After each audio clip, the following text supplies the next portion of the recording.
work, guys. Anybody want to tell me what they heard or what they felt? Felt like moving around. Mm-hmm.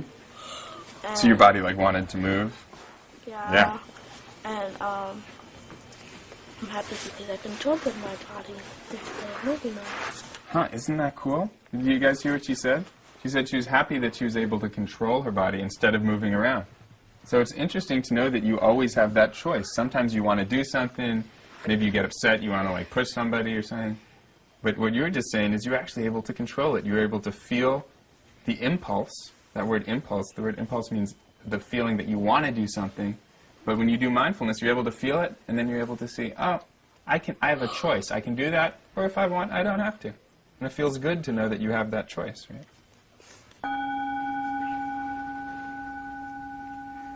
Keep listening.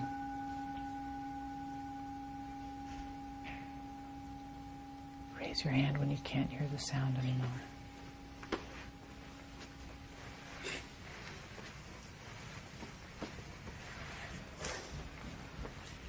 All right. I'm curious how that felt for you. I feel like I was at home, and when you ring the bell, it felt like my mom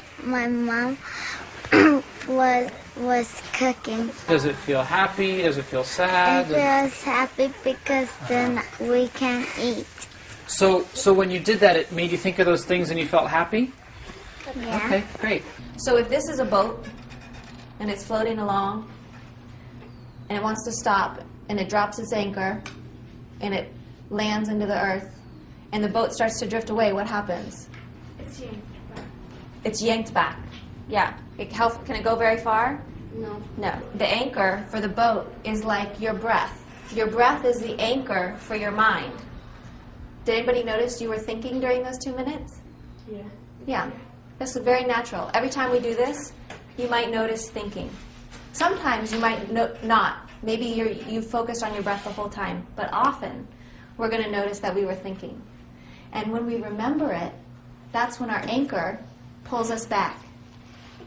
So your breath is like your anchor for your mind. You're paying attention to your breathing, and your mind starts to float away. And depending on how long your anchor rope is, your mind might go kind of far, and then you notice it, and you bring it back to your breathing. And every time I come, we'll practice this for a little bit.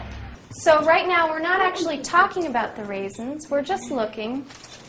And what I want you to notice is the difference between the two raisins. Here you go. And take a sniff of your raisin. It smells like So raise your hand when you'd like to share what you're smelling. Yes. Maple syrup. It smells like maple I syrup. agree with him. What I'd like you to do is pick up one of your raisins and put it up to your ear and squish your raisin over and over again and see if it makes a noise. It does make a noise. It does? Does Sticky it make noise. If yours doesn't, you can try your other raisins. Sometimes they don't make the noise. Mine is. Mine makes Try a little the- squelch noise. What's the sound like? Yeah. Yeah. Oh, it sounds like the little crunching sound. Like crinkly? Yeah. So hold your raisin up. Open your mouth and put it in, but don't chew it. Now let your eyes close, and I want you to take a whole minute to chew your raisin.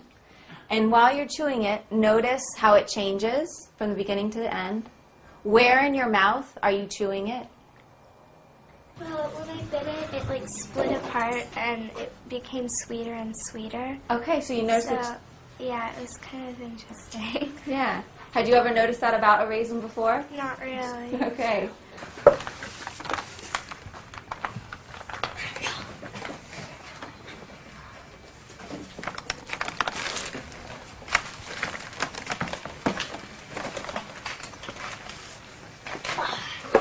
Take about 2 more minutes in our journals.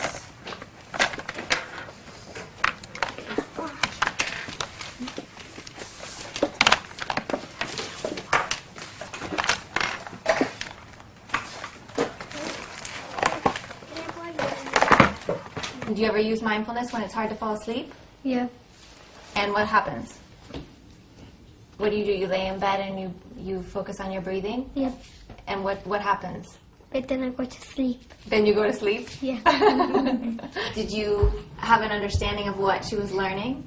On relaxing, No. think before you act, Yeah. you know? Yeah. No. And I noticed the difference in many ways. How now. so? Yeah, in many ways. Now she gets mad and everything, but she calms herself faster now.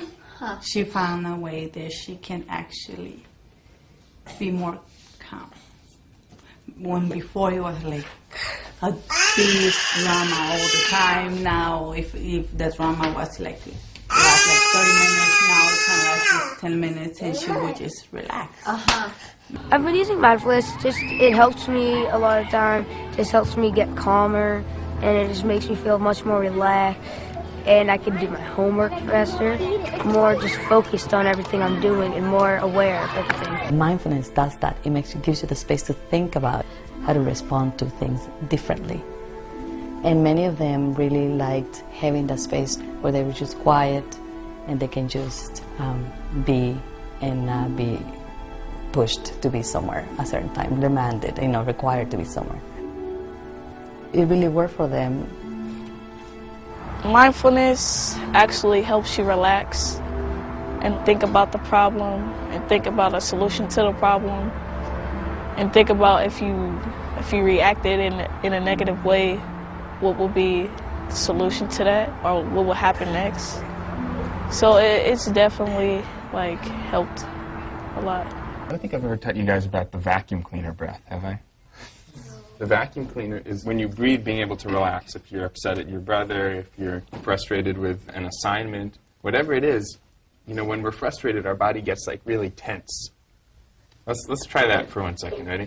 So what we can do is when we breathe in, just make your whole body really tense. And then when you breathe out, we'll let it all go. Let's do it a few times.